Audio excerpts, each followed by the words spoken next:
El tema de hoy es la venta de José y el Hijo de Dios. Una traducción literal de la prédica por el pastor John Piper, basada en la transcripción de desiringgod.org.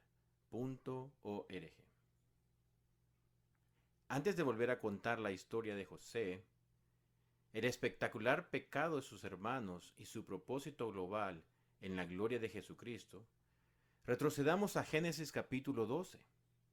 Dios escogió a Abraham de entre todos los pueblos del mundo por pura gracia, sin deberle nada a él. En Génesis capítulo 12, versículos del 2 a 3, Dios le hace una promesa. Dice, haré de ti una nación grande y te bendeciré. Engrandeceré tu nombre y serás bendición. Bendeciré a los que te bendigan y el que te maldiga, maldeciré. Y serán benditas en ti todas las familias de la tierra. Este sin duda es el comienzo del pueblo de Israel, a través del cual Jesucristo, el Mesías, el Hijo de Dios, vendría al mundo para salvarnos de nuestros pecados. Luego, en el capítulo 15, Dios hace un pacto formal con Abraham y usa un acto simbólico notable y unas palabras asombrosas. Le dice a Abraham en Génesis capítulo 15, versículos del 13 al 16 lo siguiente. Ten por cierto que tu descendencia morará en tierra ajena y será esclava ahí, y será oprimida 400 años. Pero también a la nación a la cual servirán juzgaré yo, y después de esto saldrán con gran riqueza. Y en la cuarta generación volverán acá, porque aún no ha llegado a su colmo la maldad del amorreo. Así que desde el inicio mismo de su relación de pacto con su pueblo escogido, Dios predice una instancia de 400 años en Egipto y el regreso a la tierra oprimida. Dice, serán oprimidos por 400 años. Deja que eso pegue en tu cabeza. Serán oprimidos 400 años. Él tiene razones misteriosas por las cuales deben salir durante 4 siglos y no heredar la tierra en ese momento. Es decir, según el versículo 15, la maldad del amorreo aún no ha llegado a su colmo. Cuando los israelitas regresen bajo el liderazgo de Josué en 400 años, destruirán a estas naciones. Y entonces, ¿cómo debemos entender esto? Deuteronomio 9:5 nos da la respuesta de Dios. Dice, no por tu justicia, ni por la rectitud de tu corazón, entras a poseer la tierra de ellos, sino por la impiedad de estas naciones, el Señor tu Dios las arroja de delante de ti, y para confirmar la palabra que el Señor juró a tus padres, Abraham, Isaac y Jacob. La conquista de la tierra prometida es el juicio de Dios sobre siglos de maldad acumulada. Mientras tanto, Dios dice que su pueblo será extranjero en una tierra que no es suya y será afligido durante 400 años, es decir, en Egipto. Ese es el plan de Dios para su pueblo peregrino, una especie de imagen de tu vida en esta tierra hasta llegar al cielo. Ahora bien, si Dios planeó 400 años de aflicción para su pueblo, según Génesis capítulo 15, versículo 13, antes de la tierra prometida, no deberíamos sorprendernos que nos diga, es necesario que a través de muchas tribulaciones entremos en el reino de Dios, según Hechos capítulo 14, versículo 22. La pregunta entonces para nosotros hoy es, ¿cómo sucederá que el pueblo de Dios termine en Egipto? ¿Y qué quiere enseñar Dios acerca de sus caminos y de su Hijo en esta extraña estancia en Egipto? La respuesta es que Dios cumple esta profecía a través de un pecado espectacular. Y por medio de ese pecado, preserva con vida no solo a su pueblo del pacto Israel, sino también a la línea de la cual vendrá el león de Judá, quien salvará y gobernará a los pueblos. Así que grandes cosas están en juego en la historia de José. Retrocediendo a Abraham, avancemos hasta José. Abraham tiene un hijo llamado Isaac. Isaac tiene un hijo llamado Jacob, también conocido como Israel. Y Jacob tiene 12 hijos que se convierten en los padres de las 12 tribus de Israel. Uno de los hijos de Jacob, José, tiene 2 sueños. En ambos, sus hermanos y sus padres se inclinan ante él. Génesis capítulo 37, 8 dice que sus hermanos lo odiaban por estos sueños. Y el versículo 11 dice que estaban celosos de él. Llegó el día en que pudieron desahogar su ira contra su hermano. Su padre lo envía a ver así sus hermanos estén bien. Génesis capítulo 13, versículo 14. Ellos lo ven venir y dicen en los versículos 19 y 20, ahí viene el soñador. Ahora pues, venid y matémosle y echémosle en una cisterna y diremos, alguna mala bestia lo devoró y veremos qué será de sus sueños. Rubén intenta salvar a José, pero su intento solo tiene éxito parcial, pues los hermanos venden a José como un esclavo a una caravana de ismaelitas que van camino a Egipto. Lo puede ver en el versículo 25. Se quedan con su túnica especial, la empapan en sangre de animal y su padre asume que fue devorado por fieras. Los hermanos piensan que con esto se terminó todo, pero no tienen idea de lo que está ocurriendo. Están completamente ciegos a la mano invisible de Dios en sus acciones. No saben que en su mismo intento por destruir al soñador, están cumpliendo los sueños de José. ¿Cuántas veces obra Dios así? Esta es una historia grandiosa. Dios hace esto muchas veces. Esta historia no es una excepción. Esta es una típica historia que encontramos en la Biblia y esa es la forma que pasa vez tras vez en la Escritura. Dios toma los mismos pecados de los destructores y los convierte en el medio para la salvación de ellos mismos. Increíble la forma en que Dios torna las cosas vez tras vez. Job, José, Esther, Jesús. Está en toda la Biblia. Él lo hace de esa forma. En Egipto, José es comprado por Potifar, un oficial del faraón y capitán de la guardia, según Génesis capítulo 37, versículo 36. Allí, José no tiene ni la menor idea de lo que está pasando. Él dice, he sido vendido a esclavitud, estoy en un país extranjero y conozco a Dios, pero no entiendo ni una de las cosas que me están pasando. Él es un maravilloso ejemplo. José se somete a la extraña providencia de Dios y sirve fielmente a Potifar. La pregunta es, ¿qué harías tú? ¿Sentarte y quejarte y quejarte y quejarte contra Dios? Bueno, no es lo que hizo José. José dijo, bueno, aquí estoy. Voy a ser un fiel seguidor de mi Dios. Voy a servir a Potifar lo mejor que pueda.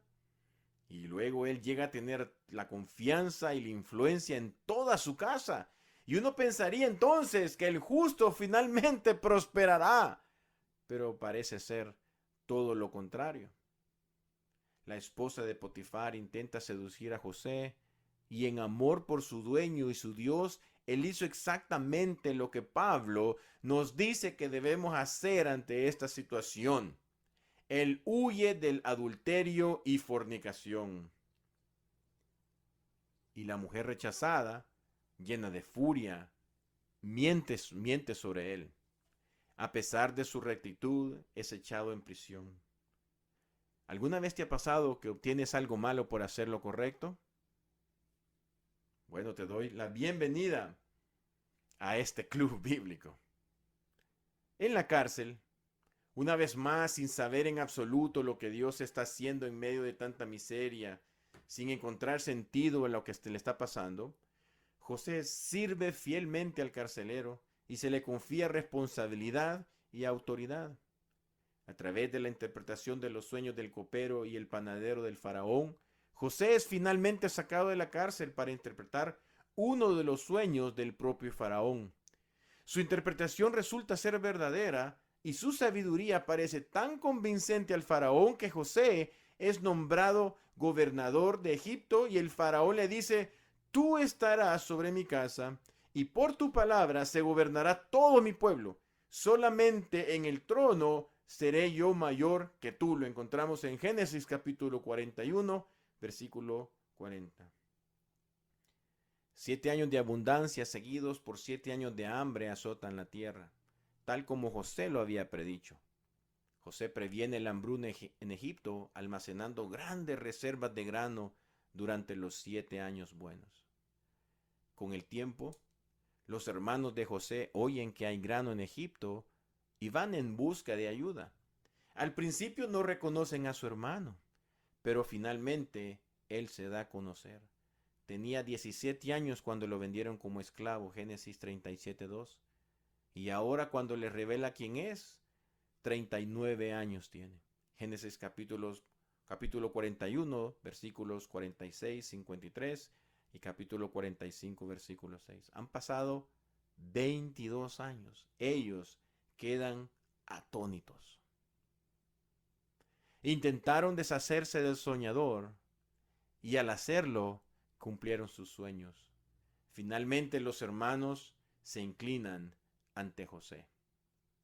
Eventualmente José los invita a vivir en Egipto para salvar sus vidas, y así comienza el cumplimiento de la profecía lejana de que la descendencia de Abraham peregrinaría por 400 años en Egipto. Entonces nos volvemos a preguntar, ¿cómo fue que el pueblo de Dios terminó en Egipto, cumpliendo así el plan de Dios? ¿Y qué quiere enseñarnos Dios sobre sus caminos y sobre su Hijo en esta extraña estadía en Egipto?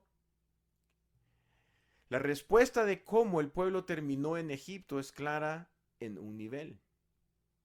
Llegaron ahí por medio del pecado espectacular de intento de asesinato, la codicia de vender a un hermano como esclavo y el engaño despiadado hacia un padre quebrantado por el dolor. Pero ¿cómo describe la Biblia este cumplimiento de la profecía de Dios? De dos maneras. Número uno, Dios envió a José para preservar la vida. Primero, en Génesis capítulo 45:5, José les dice a sus hermanos que están aterrados: ahora pues, no os entristezcáis, ni os pese de haberme vendido acá, porque para preservación de vida me envió Dios delante de vosotros. La primera manera en que la Biblia describe este pecado espectacular de los hermanos de José es que fue el medio de Dios para enviar a José a Egipto con el propósito de salvar a aquellos mismos que intentaron matarlos. Dice: Dios me envió delante de vosotros. ¿Te gustaría que continúe con la segunda forma en que la Biblia describe este cumplimiento? Y para que no pensemos que esto fue solo un comentario incidental sin mucha importancia, leamos exactamente lo mismo en el Salmo capítulo 105, versículos 16 y 17. Solo que aquí el peso de la afirmación es aún mayor. No solo estaba Dios gobernando las acciones de los hermanos para llevar a José a Egipto, sino que también estaba gobernando la hambruna. Mire lo que dice: hizo venir hambre sobre la tierra y quebrantó todo sustento de pan. Envió un varón delante de ellos, a José, que fue vendido por siervo. Así que descarta de tu mente la idea de que Dios simplemente previó que una hambruna sucedería por sí sola o que sería causada por Satanás. Dios provocó la hambruna y Dios preparó la liberación. Número 2. Lo que el hombre pensó para mal, Dios lo pensó para bien. La primera manera en que la Biblia describe el cumplimiento de la profecía de que su pueblo iría a Egipto es diciendo que Dios envió a José delante de ellos. Y la segunda manera es aún más profunda y abarcadora. Los hermanos vuelven a estar ante José, esta vez tras la muerte de su padre, y una vez más tienen miedo de que José tome venganza. Pero José le responde en Génesis capítulo 50, versos 19 y 20. No temáis. ¿Acaso estoy yo en lugar de Dios? Vosotros pensasteis mal contra mí, mas Dios lo pensó a bien, para hacer lo que vemos hoy, conservar la vida a mucho pueblo. La segunda forma en que la Biblia describe el cumplimiento de la profecía de Dios es: los hermanos pensaron vender a José con malas intenciones, pero Dios lo pensó con buenas intenciones. Atención, no dice que Dios usó su maldad después de que ellos lo hicieron. Dice que en el mismo acto pecaminoso había dos diseños diferentes. Ellos diseñaban el mal y en el mismo acto Dios diseñaba el bien. Esto es algo que veremos una y otra vez. Lo que el hombre o el diablo diseña para mal, Dios lo diseña para un gran bien. El gran bien mencionado en Génesis capítulo 45:5 es preservar la vida.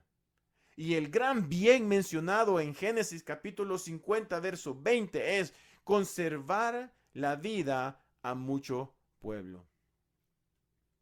Pero en esas palabras y en toda la historia de cómo Dios salva a su pueblo, hay señales que apuntan al propósito global de este pecado. Este pecado que salva vidas en la gloria de Jesucristo. Veamos ahora tres señales que apuntan a la gloria de Jesús. Vamos a ver tres aspectos de esta historia que nos preparan para ver la gloria de Jesús y quién Él es realmente. Número 1. La salvación viene a través del pecado y el sufrimiento. Primero, vemos el patrón general que se repite en toda la Biblia. La victoria salvadora de Dios para su pueblo suele venir por medio del pecado y el sufrimiento. Los hermanos de José pecaron contra él y él sufrió por ello.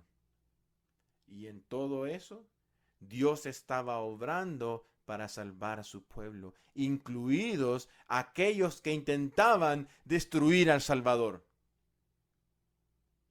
El hecho de que Jesús viniera de esta manera no debería habernos sorprendido tanto. Que fuera pecado contra él y que sufriera en el camino para salvar a su pueblo. Es precisamente lo que deberíamos esperar de este patrón que se repite una y otra vez. Así que en la historia de José y el espectacular pecado de sus hermanos, estamos siendo preparados para ver la gloria de Cristo, su paciencia, su humildad, su servicio, mientras salva a aquellos mismos que trataban de deshacerse de él. ¿Murió él por mí quien causó su dolor? ¿Por mí quien le llevó a la cruz? Oh, amor asombroso. ¿Cómo puede ser que tú, mi Dios, murieses por mí? Número 2. El que sufre es justo. En segundo lugar, la historia de José y el espectacular pecado de sus hermanos nos prepara para ver a Jesús, no solo por el patrón general de que la victoria salvadora de Dios para su pueblo viene a menudo a través del sufrimiento y del pecado, sino más específicamente porque aquel que sufre y contra quien se peca es justo. José se destaca en esta historia por su extraordinaria constancia y fidelidad en cada relación. Aún en el exilio inmerecido, es fiel a Potifar y también al carcelero. Leamos Génesis capítulo 39, versículo 22. Y el jefe de la cárcel entregó en mano de José el cuidado de todos los presos que había en aquella prisión. Todo lo que se hacía ahí, él lo hacía. ¿Y cuál fue la recompensa de José? La esposa de Potifar mintió sobre él, y el copero de Faraón, cuyo sueño José interpretó, lo olvidó sin agradecimiento durante 2 años en la cárcel después de los sueños.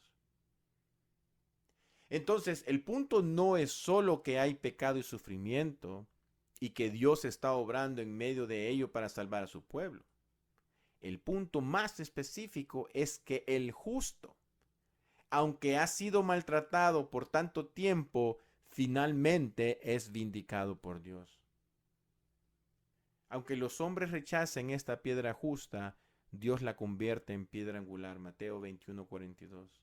Su vindicación se convierte en el mismo medio de salvación para quienes lo persiguieron. Jesucristo es el justo final, supremo y perfecto. Hechos capítulo 7, versículo 52. A muchos les pareció que su vida iba tan mal que debía ser un pecador. Pero al final, todo el pecado cometido contra él y todo el sufrimiento que soportó en perfecta justicia condujo a su vindicación y gracias a ello a nuestra salvación. Si José es asombroso en su firmeza, Jesús es 10,000 veces más asombroso, porque experimentó 10,000 veces más sufrimiento, lo mereció 10,000 veces menos y fue perfectamente fiel, constante y justo en todo momento. Número 3. El cetro no se apartará de Judá. Hay otros paralelismos en esta historia entre José y Jesús, pero ahora llegamos al punto más importante sobre Jesús en esta historia. Y no se trata de un paralelismo con José, sino de una profecía sobre la venida de Jesús. Una profecía que no habría podido cumplirse si los pecadores, hijos de Jacob, hubieran muerto de hambre durante la hambruna. El pecado espectacular de los hermanos fue el medio que Dios usó para salvar a la tribu de Judá de la extinción, para que el león de Judá, Jesucristo, pudiera nacer, morir, resucitar y reinar sobre todos los pueblos de la tierra. Vemos esto con mayor claridad en Génesis capítulo 49 de los versículos 8 al 10. Jacob, el padre, está a punto de morir y antes de hacerlo pronuncia una bendición profética sobre cada uno de sus hijos. Esto es lo que dice sobre su hijo Judá. A ti, Judá, te alabarán tus hermanos, tu mano en la cerviz de tus enemigos. Los hijos de tu padre se inclinarán a ti, cachorro de león, Judá, de la presa subiste, hijo mío. Se encorvó, se echó como león, así como león viejo. ¿Quién lo despertará? No será quitado el cetro de Judá, ni el legislador de entre sus pies, hasta que venga Silo, y a él se congregarán los pueblos. Aquí hay una profecía del futuro rey de Israel, el león de Judá, el Mesías. Observa que en el versículo 10, el cetro, el bastón de mando, símbolo del rey, permanecerá en la línea de Judá hasta que venga uno que no es un rey común, porque todos los pueblos, no solo Israel, le obedecerán. Génesis capítulo 49, versículo 10, dice, y a él se congregarán los pueblos. Esto se cumple en Jesús. Escucha cómo Juan describe el papel de Jesús en el cielo después de su crucifixión y resurrección. No llores. He aquí que el león de la tribu de Judá, la raíz de David, ha vencido para abrir el libro y desatar sus 7 sellos. Y cantaban un nuevo cántico diciendo, digno eres de tomar el libro y de abrir sus sellos, porque fuiste inmolado y con tu sangre nos has redimido para Dios de todo linaje y lengua y pueblo y nación, y nos has hecho para nuestro Dios reyes y sacerdotes, y reinaremos sobre la tierra. Apocalipsis capítulo 5, versículos 5, 9 y 10. Lo más magnífico acerca del león de la tribu de Judá es su cumplimiento de la profecía, en su cumplimiento de la profecía de Jacob, es que reclama la obediencia de todos los pueblos del mundo, no explotando nuestra culpa ni aplastándonos con ella para someternos, sino cargando él mismo con nuestra culpa y liberándonos para amarle, alabarle y obedecerle con gozo por siempre. El león de Judá es el cordero que fue inmolado. Él gana nuestra obediencia perdonando nuestros pecados y haciendo que su propia obediencia, su propia perfección como el justo, sea la base de nuestra aceptación ante Dios, y en esa posición de seguridad y gozo inconmensurables. Todo ello gracias a su sufrimiento, justicia, muerte y resurrección. Él gana nuestra obediencia libre y gozosa. La historia de José es la historia de un justo que es pecado contra él y sufre, para que la tribu de Judá sea preservada y de ella surja un león que demuestra ser un león con corazón de cordero y que mediante su sufrimiento y muerte compra y capacita una obediencia gozosa de parte de todas las naciones, incluso de aquellos que lo llevaron a la muerte. Y la pregunta para ti y para mí, y con eso terminamos, ¿tiene Él tu obediencia? Esta fue una traducción literal de la transcripción que está posteada en la página web del ministerio del pastor John Piper, desiringgod.org. El video completo lo puedes encontrar también posteado en su website.